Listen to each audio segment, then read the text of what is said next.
Hello, all. Welcome to the Model Way podcast, where we inspire, motivate, and teach both new and seasoned models, industry standards, and the ways of modeling.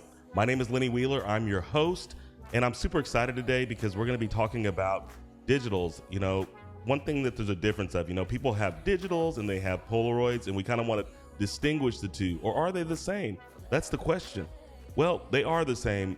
A lot of people don't know the history behind it, but, these things started back out in the 1930s, right? They started it out, and this industry reached over heights of $400 million back then, and that was for that time. The average currency for that and the exchange rate compared to that to today is going to be astronomical, right?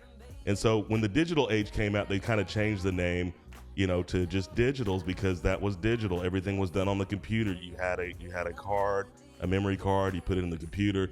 Voila, you had pictures, right? So back then in the modeling industry, back in the 70s and 60s, they would take those Polaroids and they would pop them on a piece of paper and then shoot them out to the agencies. And that's how casting started. That's how bookings went.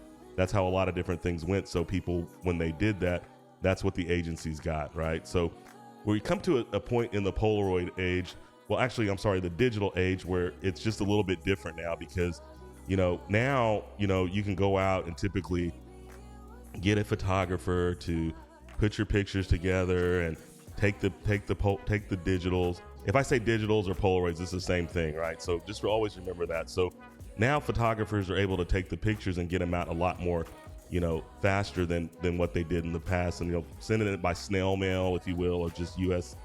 mail was a lot longer. It took a lot longer because it had to obviously travel via plane or car or something like that, or even a truck.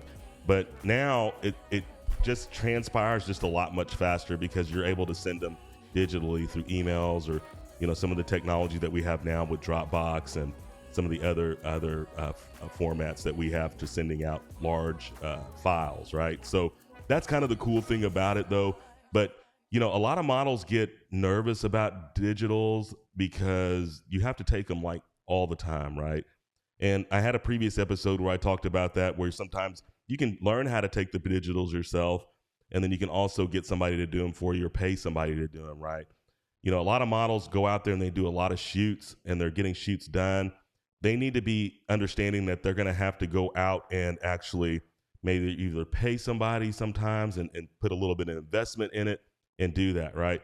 But when you're actually doing shoots and you're going out and putting together a collaboration with a makeup artist or another photographer or stylist, something along those natures, before you shoot, one of the first things that you do, if you are a model and you're out there, you should have them pop you some good digitals, right? Or some Polaroids, right?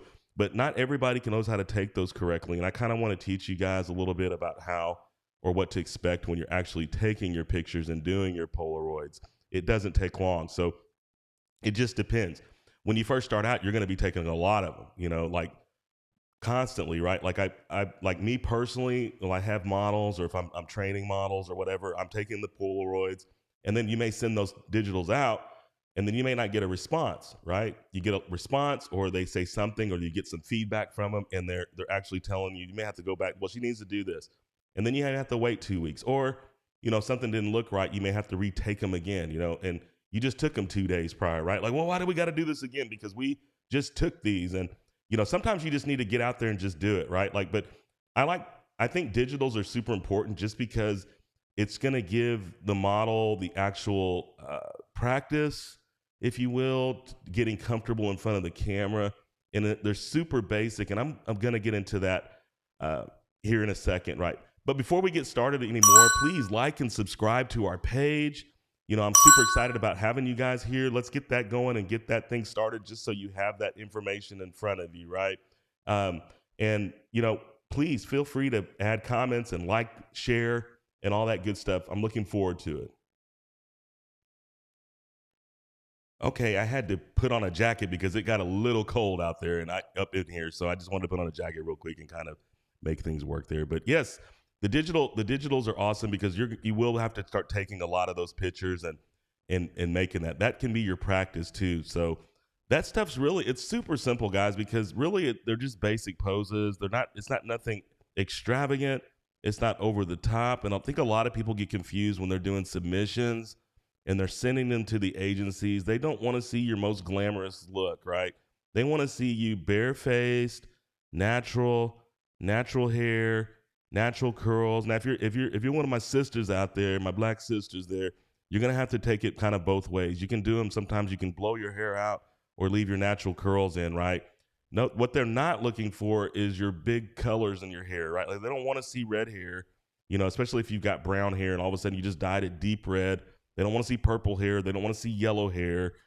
Keep your natural colors typically, right? Like I understand highlights and things like that. Those are normal things, but when you're just over the top and you've got the long fingernails that's got the points on them and it's just ratchet, it don't make sense for you to try to model and think that you're going to get into the gateway and expect to get something going there.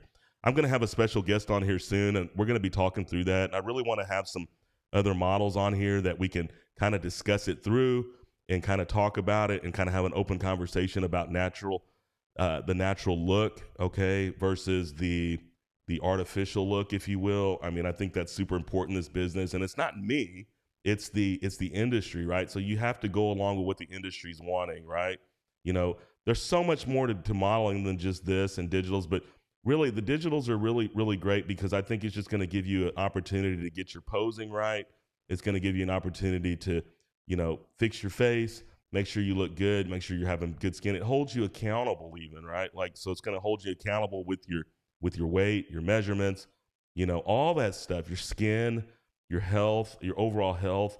And if you're doing the things correctly in the modeling industry, there's no reason for anybody to be unhealthy, too thin, and even too obese.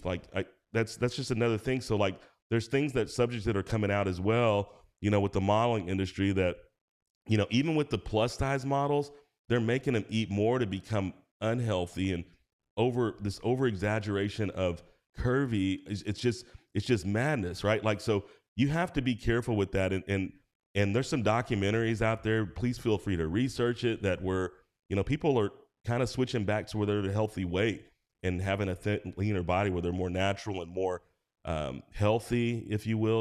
We don't want to see anybody unhealthy in this business. That's not where anybody goes, right? Like, so good photographers are going to help you get to those parts to where you can make yourself just absolutely phenomenal in this business, right?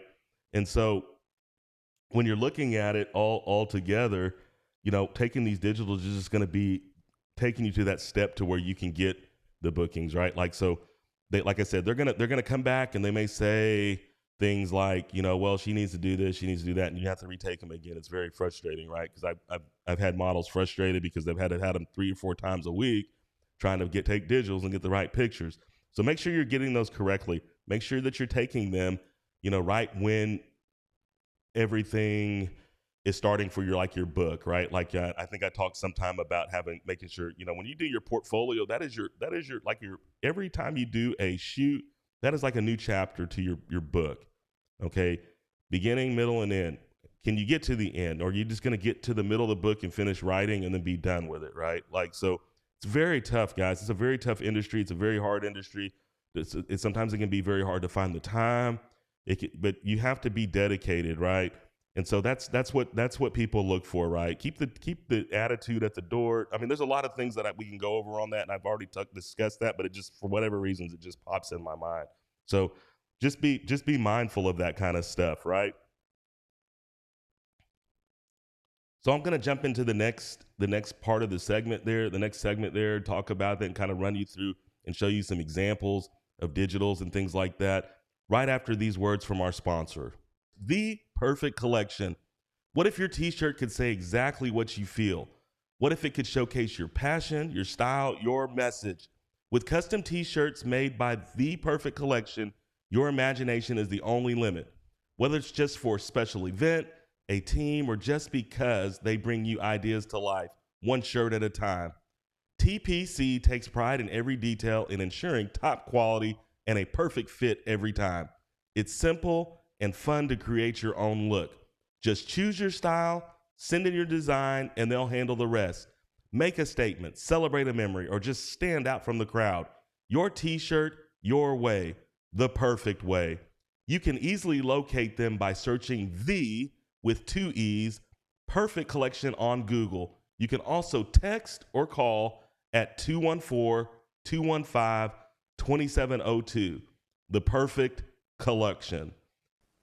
So all welcome back, welcome back. Thanks for holding on there with me, guys. Like, don't forget to like and subscribe to the channel. I'm super excited about that. I hope you guys feel free to comment or anything like that. But just kind of wanted to show you guys, because looking at this, how should you choose them? We already kind of went into the why. I talked about, with, the agencies and what they're looking for. They keep these things on their files, they put them in their databases. So when they're actually sending stuff out to clients and they're looking at stuff, they can get exactly what they're needing, right? And so that's probably the biggest, one of the biggest important things about it, because, they're keeping a record of it. And like I said, it keeps you accountable. But how should you shoot them? What are the things that you should do to shoot these things, and how should they look? That's kind of an important question, because a lot of people don't understand that and understand why or what they're doing when they're shooting these digitals, right? And so when you're looking at it, hang on a second. When you're looking at it and you're trying to put it together, how should you shoot them? It's like, okay, there's a certain way to shoot it. Okay, first of all, it needs to be natural. You need to have pretty fairly natural face. It don't have to be a lot of, like I said before, it doesn't have to have a lot of caked on makeup. It doesn't have to have, you don't have to have anything, no jewelry or anything like that. You can do sometimes I don't like the jewelry, but it, it really doesn't enhance you. It kind of takes away from you a little bit. So there's no reason to show that off. We're here to show you off, right? Like, so put that to the side.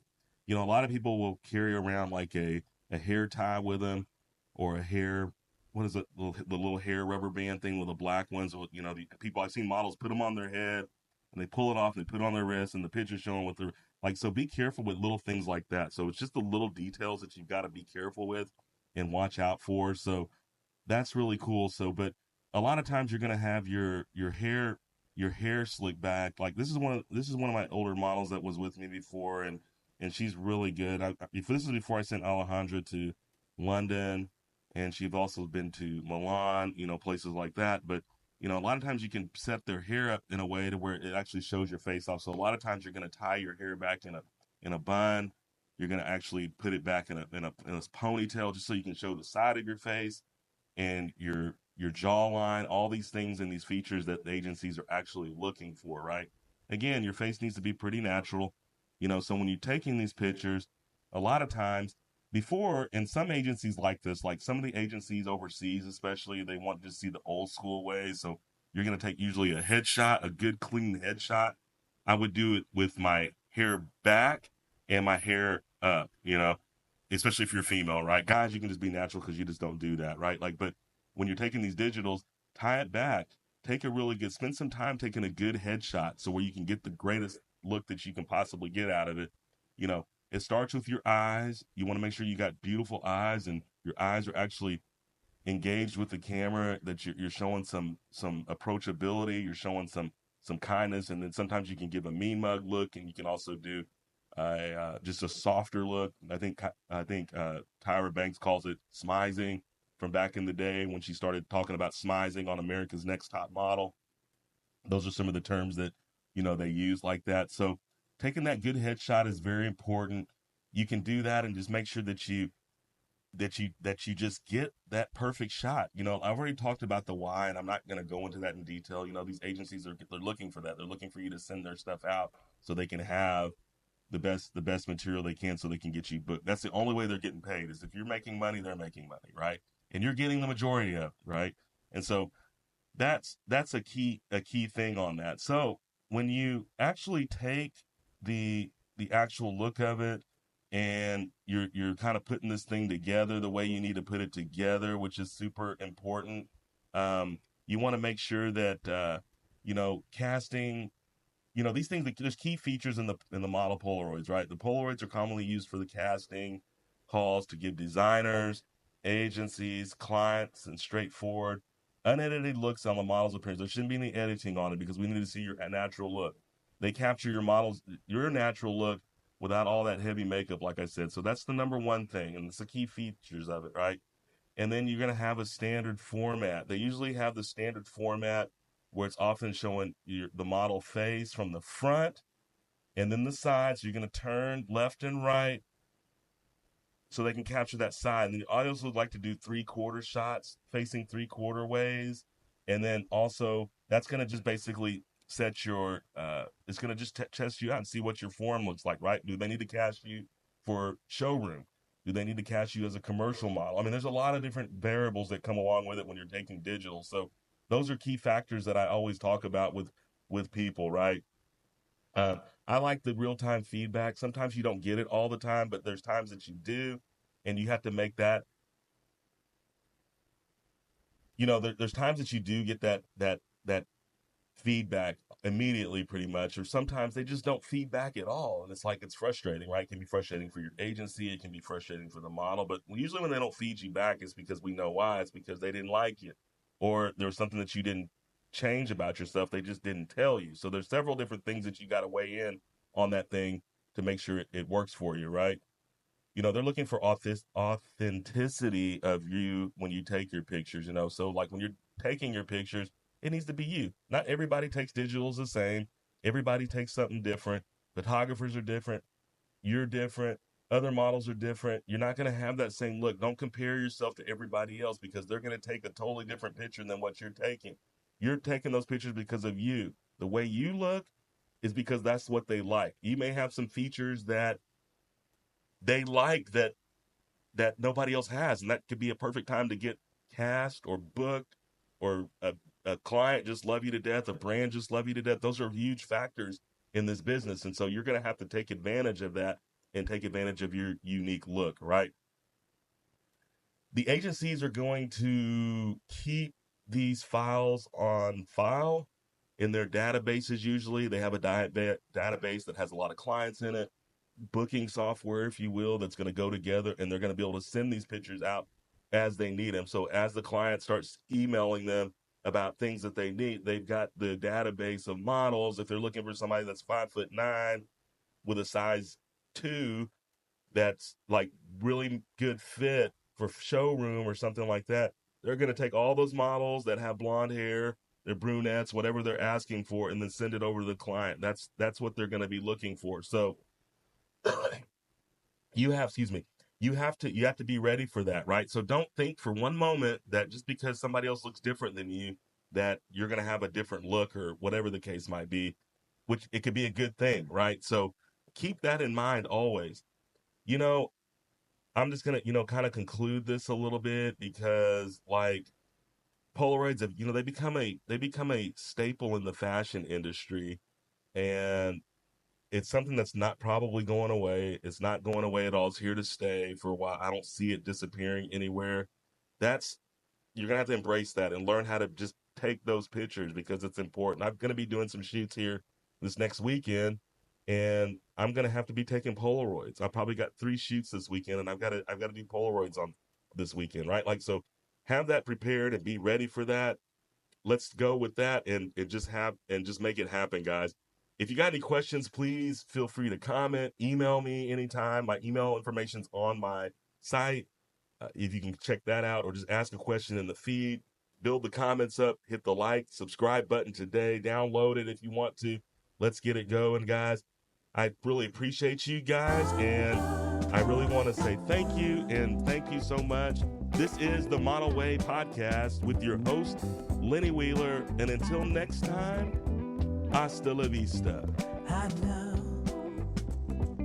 it's been too long to just pick